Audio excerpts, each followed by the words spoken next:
20 दिन की कड़ी मेहनत के बाद मुंबई पुलिस को मिली बड़ी कामयाबी। अपहरण कर फिरौती मांगने वाले गिरोह का किया पर्दाफाश। मुंबई वर्ली से सिराज शेख की स्पेशल रिपोर्ट।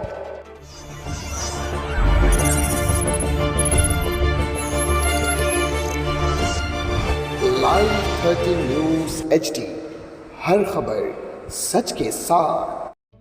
अस्सलामुअलैकुम नाजरीन, मैं हूं सिराज शेख और आप देख रहे हैं लाइव 13 न्यूज़ HD, हर खबर सच के साथ। मीडिया पार्टनर जागृत मुंबई हिंदी न्यूज़। दोस्तों, मुंबई में 8 तारीख 12वां महीना 2022 के दिन शाम 3:45 पर एक प्राथमिकी दर्ज कराई गई, जिसमें फरियादी सुनीता रमेश काले का कहना था, जिनकी उम्र 35 वर्ष बताई जा रही है। उनका ऐसा कहना था कि 1 तारीख 12वां महीना 2022 के दिन शाम 6 बजे वो और उनके पति, जिनका नाम रमेश बाड़ू काले है, वो फूलों बेचने का धंधा करते थे और वो फुटपाथ पर फूल बेच रहे थे। वहीं एक ऐसा व्यक्ति जो कि अनपहचाना सा था, जाना पहचाना नहीं था, ऐसा एक व्यक्ति उनके दुकान पर आता है, उनके फेरी वाले जगह पर आता है और उनसे कहता है कि मैं तुम्हें फूलों की बड़ी ऑर्डर दिलाना चाहता हूँ, क्या आप मेरे साथ चलेंगे? ताकि आप चलें तो मैं आपको फूलों की बड़ी ऑर्डर दिलाऊं। ऐसा उस व्यक्ति ने रमेश बाड़ू को झांसा देकर अपने साथ टैक्सी में बिठाया और वो टैक्सी लेकर वहां से निकल पड़े। देखते ही देखते टैक्सी मुंबई शहर से बाहर होती हुई महाराष्ट्र के सांगली जिले में पहुंच गई और वहां पर आरोपी, जिनका नाम बापू प्रहलाद चौहान बताया जा रहा है और दूसरा आरोपी विलास प्रहलाद चौहान, इन दोनों व्यक्तियों ने मिलकर रमेश बाड़ू काले का अपहरण कर लिया था। और ये जब बात रमेश बाड़ू काले को पता चली कि उनका अपहरण हो गया है, तो वो काफ़ी डरे और सहमे हुए से थे और वहाँ से फिर रमेश को अलग अलग इलाकों पर ले जाकर रखा गया। उनके साथ जुल्म और ज़्यादती की गई, उन्हें मानसिक तौर पर, शारीरिक तौर पर टॉर्चर किया गया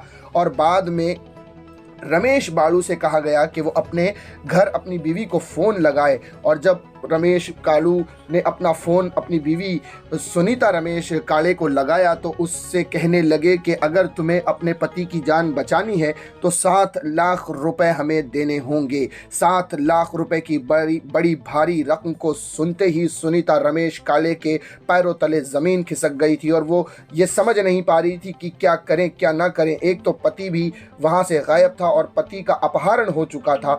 जैसे ही इन तमाम मामलों से उसने कुछ होश संभाला तो वो फौरन वहां से निकलकर NM जोशी मार्ग पुलिस थाने मुंबई पहुंची और वहां पर जाने के बाद प्राथमिकी को दर्ज कराया।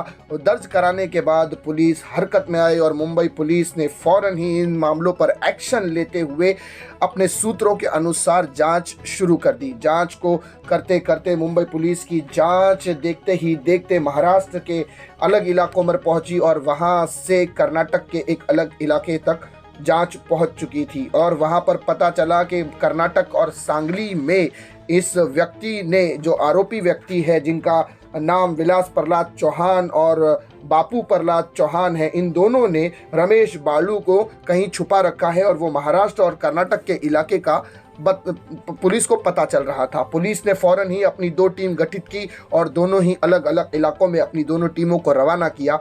वहां रवाना करने के बाद पुलिस की टीम वहां पर जब पहुंची तो देखते ही देखते सबसे पहले पुलिस ने एक आरोपी को गिरफ्तार किया, जिसका नाम बापू प्रहलाद चौहान है, जिनकी उम्र 45 वर्ष बताई जा रही है। उन्हें गिरफ्तार करने के बाद उनके साथ जब पूछताछ की गई तो पूछताछ में ये पता चला कि कहां पर उन्होंने रमेश बाड़ू को छुपा कर रखा है। और फौरन ही पुलिस की 20 दिन की मेहनत के बाद मुंबई पुलिस की टीम रमेश बाड़ू को बचाने में सफल हुई और रमेश बाड़ू को वहां से उनकी कैद से छुड़ाकर मुंबई ले आने में सफलता प्राप्त की थी। और यही देखते हुए मुंबई पुलिस ने उन तमाम आरोपियों पर भारत की दंड संहिता कलम के अनुसार 300, 363, 384, 343, 34 के तहत पहला मामला दर्ज किया गया था। और जब बाद में पता चला पुलिस को कि इन तमाम मामलों में एक महिला आरोपी भी है और एक दूसरा व्यक्ति भी है जिन्होंने जान से मारने की धमकी दी थी,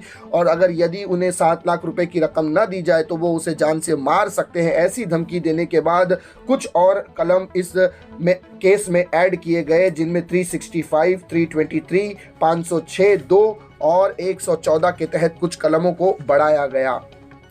इन तमाम मामलात पर मुंबई के डिप्टी कमिश्नर जोन 3 के deputy commissioner of police Pathan साहब ने एक प्रेस कॉन्फ्रेंस करते हुए तमाम पत्रकारों को इसकी जानकारी दी। अकबर पठान साहब ने इस प्रेस कॉन्फ्रेंस में क्या कुछ कहा, इसकी एक स्पेशल रिपोर्ट देखें आप अपनी स्क्रीन पर।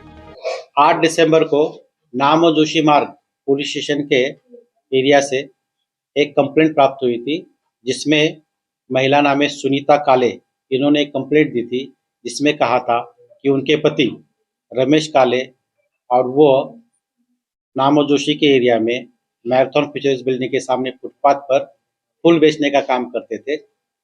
उसी वक्त 3 लोगों ने उसके पति का किडनैपिंग किया है और उनको ले जाके उन्होंने सांगली एरिया में जत तालुके में रखा है। वहाँ पे उनको रूम में बंद करके रखा है और फोन करके उनसे कंप्लेनेंट से 7 लाख रुपए की फिरौती या एक्सटॉर्शन कर रहे हैं। इस तरह की खबर मिलने के बाद इस पे आईपीसी के तहत किडनैपिंग और एक्सटॉर्शन का अपराध दर्ज किया गया।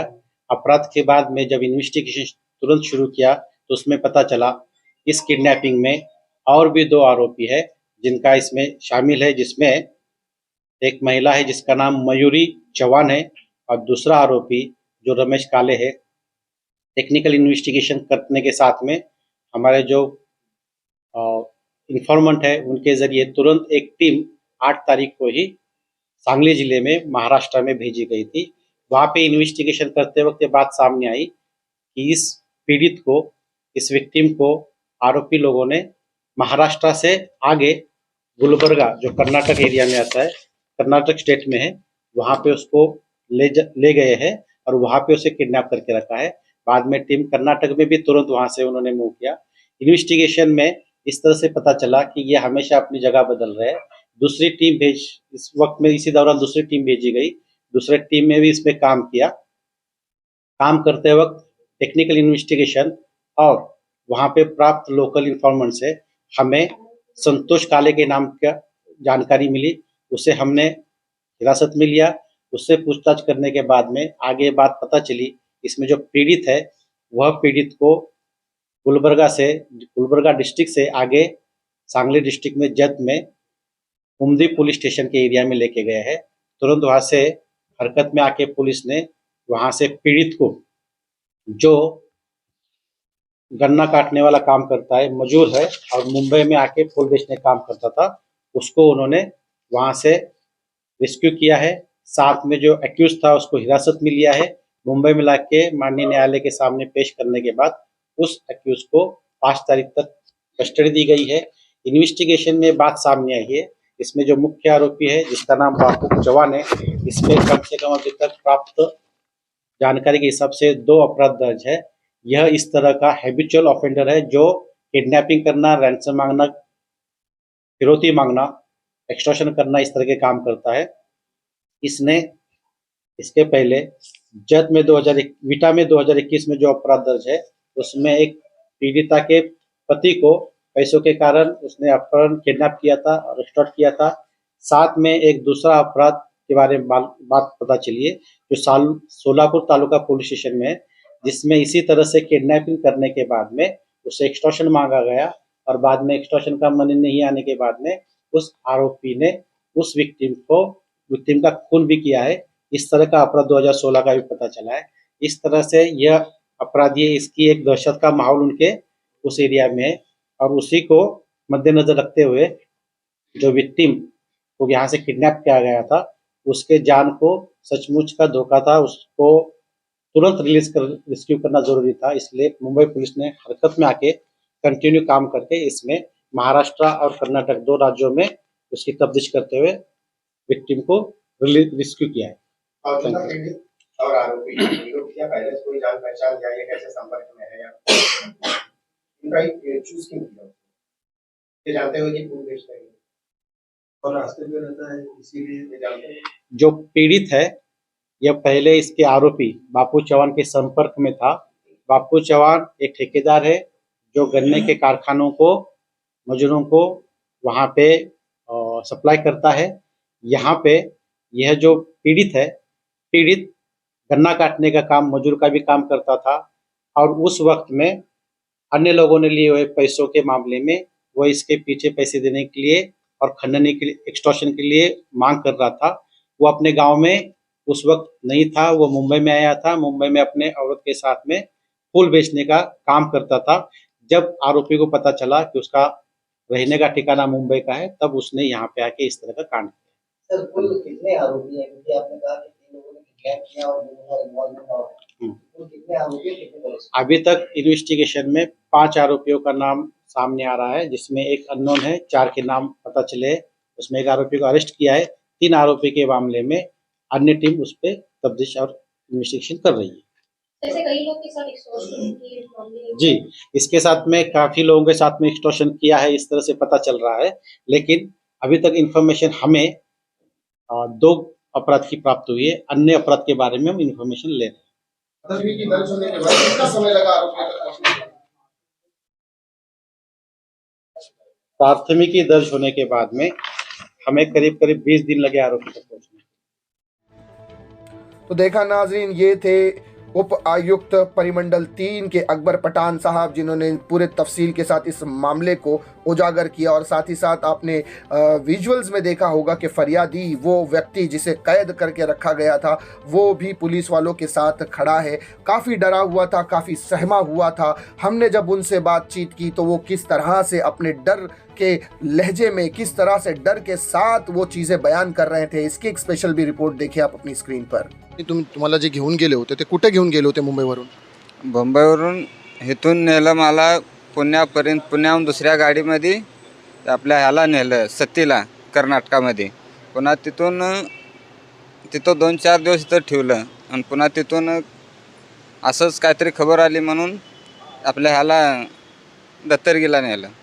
दत्तरगीमध्ये 2-4 दिवस राहिले. पुन्हा काहीतरी त्यांचं झालं म्हणून ते मैतीला तिकडे गेलो.